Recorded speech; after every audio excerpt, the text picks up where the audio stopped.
Assalamualaikum warahmatullahi wabarakatuh. Selamat datang di podcast kelompok 13. Nah, pada episode kali ini aku dengan rekanku Alfa Reza Ramadhani akan membahas sebuah kajian menarik tentang rekonstruksi tematik konsep Nabi dan misi kenabian dalam Al-Quran. Nah, sebelum kita membahas lebih lanjut, pernah nggak sih dari kalian bertanya-tanya apa sebenarnya yang membedakan tentang Nabi dengan manusia biasa? Apa makna dibalik misi kenabian? Nah, melalui artikel tersebut, kita akan mencoba memahami secara lebih mendalam bagaimana Al-Quran menyajikan konsep kenabian yang begitu kompleks.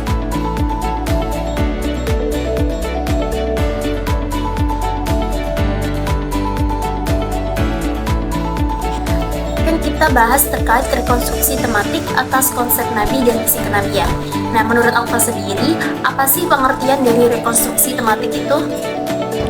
Nah, jadi rekonstruksi tematik ini adalah suatu metode yang digunakan dalam penafsiran Al-Quran dengan cara mengumpulkan ayat-ayat yang membahas tentang suatu tema atau topik yang sama.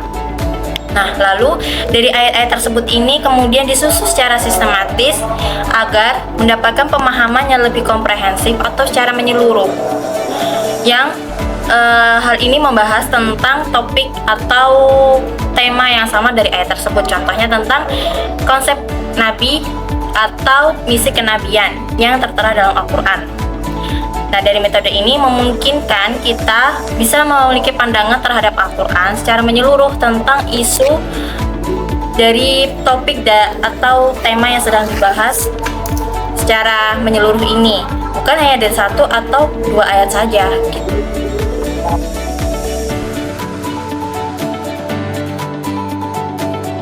Nah, kan tadi Alfa udah nyebutin terkait pengertian dari rekonstruksi tematik. Nah, pastinya kan ada contoh ya. Nah, apa aja sih contoh rekonstruksi tematik pada beberapa ayat Al-Quran yang membahas tentang Nabi dan misi kenabian? Baik, mengenai contoh dari rekonstruksi tematik ya. Nah, dari rekonstruksi tematik ini kita mengetahui bahwa adanya contoh atau tujuan dari diutusnya para nabi tersebut.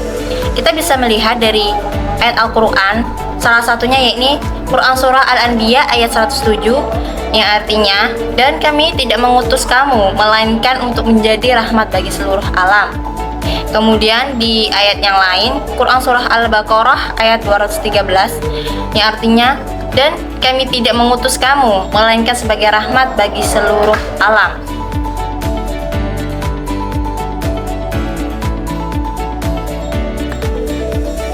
Nah, kita tadi udah bahas terkait pengertian dan juga contoh dari rekonstruksi tematik. Nah, sekarang mungkin ada dari Alfa bisa jelasin secara singkat siapa itu Nabi menurut Al-Quran dan apa bedanya dengan Rasul.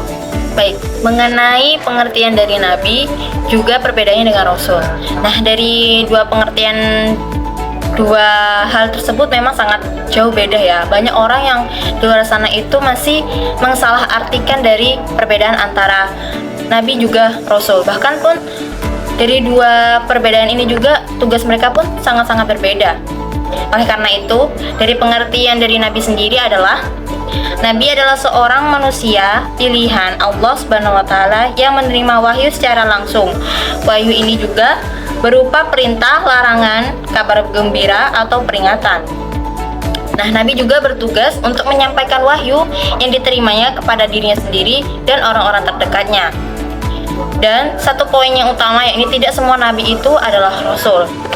Lalu, mengenai pengertian dari Rasul sendiri adalah Rasul adalah seorang Nabi yang memiliki tugas tambahan, yaitu menyampaikan wahyu yang diterimanya kepada seluruh umat manusia.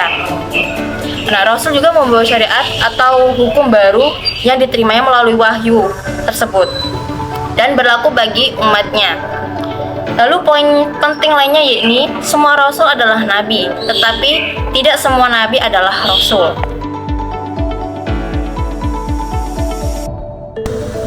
Pada dasarnya, semua misi Nabi adalah sama, yaitu menyeru manusia kepada tauhid terkait keadilan dan akhlak mulia. Mungkinkah ada penjelasan secara khusus atau lebih luas terkait misi kenabian menurut dari Alfa sendiri? baik mengenai misi dari kenabian. Di antaranya yang dijelaskan dalam Al-Quran ada pada Quran surah Al-Anbiya ayat 107 yang artinya, dan kami tidak mengutus kamu melainkan untuk menjadi rahmat bagi seluruh alam. Lalu pada Quran surah Al-Baqarah ayat 213 yang artinya, dan kami tidak mengutus kamu melainkan sebagai rahmat bagi seluruh alam. Lalu pada Quran surah Al-Anbiya ayat 105 yang artinya, dan sesungguhnya kami telah mengutus kepada tiap-tiap umat seorang rasul untuk berkata, sembahlah Allah saja dan jauhilah tagut. Lalu di antara lainnya juga tugas Nabi sebagai pembawa kabar gembira dan peringatan, yakni tertera pada Quran surah Yunus ayat 47, dan sesungguhnya kami telah mengutus kepada tiap-tiap umat seorang rasul untuk berkata, sembahlah Allah saja dan jauhilah tagut. Kemudian di antara mereka ada yang Allah beri petunjuk, dan ada pula di antara mereka yang patut mendapat kesesatan. Maka berjalanlah kamu di muka bumi dan perhatikanlah bagaimana akhir orang-orang yang mendustakan. Lalu dijelaskan lagi dalam Quran surah Fatir ayat 24, dan kami tidak mengutus seorang rasul melainkan untuk memberi peringatan dengan izin Allah. Dan jika mereka mendustakan rasul-rasul itu, maka kami akan menyiksa orang-orang yang paling kafir di antara mereka dengan siksa yang pedih. Nah, itulah dari ayat-ayat yang menjelaskan mengenai misi dari kenabian.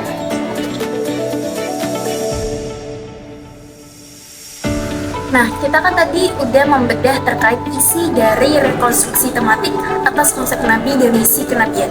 Nah, pasti di setiap artikel itu tentu ada kekurangan dan juga kelebihan. Menurut Alfa sendiri, apa sih kekurangan dan juga kelebihan dari artikel yang tadi yang kita bahas? Baik, yang terakhir yakni tentang kelebihan dan kekurangan dari artikel tersebut.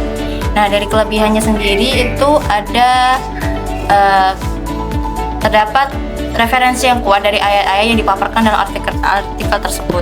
Lalu adanya argumen-argumen dari para mufasir yang melegitimasi dari pemaparan oleh penulis dalam artikel tersebut. Kemudian, yakni adanya penonjolan atau sorotan dari metode tematik yang digunakan dalam pemaparan materi tersebut dalam artikel ini, yakni rekonstruksi tematik. Seperti yang sudah dijelaskan sebelumnya mengenai konsep Nabi dan misi kenabian. Lalu yang terakhir kelebihannya yakni adanya penonjolan atau seperti referensi, tapi lebih ke persamaan atau implementasi dengan kehidupan sekarang, yakni mengenai tanggung jawab sebagai seorang pemimpin dalam mengayomi atau memperhatikan masyarakat sekitarnya. Lalu untuk kekurangannya sendiri yakni kurang adanya pemaparan contoh yang konkret dalam artikel tersebut. Lalu pembahasannya ini terlalu padat sehingga menyulitkan bagi para pembaca yang pemahamannya itu masih sedikit atau bagi masyarakat kalangan awam seperti itu. Oke, demikianlah pembahasan kita kali ini mengenai konsep kenabian dalam Al-Quran. Semoga kita semua dapat mengambil hikmah dan pelajaran berharga. Mari kita jadikan teladan mereka sebagai inspirasi dalam menjalani hidup. Terima kasih kepada Alfa karena telah meluangkan waktunya untuk membahas artikel rekonstruksi tematik atas konsep Nabi dan isi kenabian. Sampai jumpa.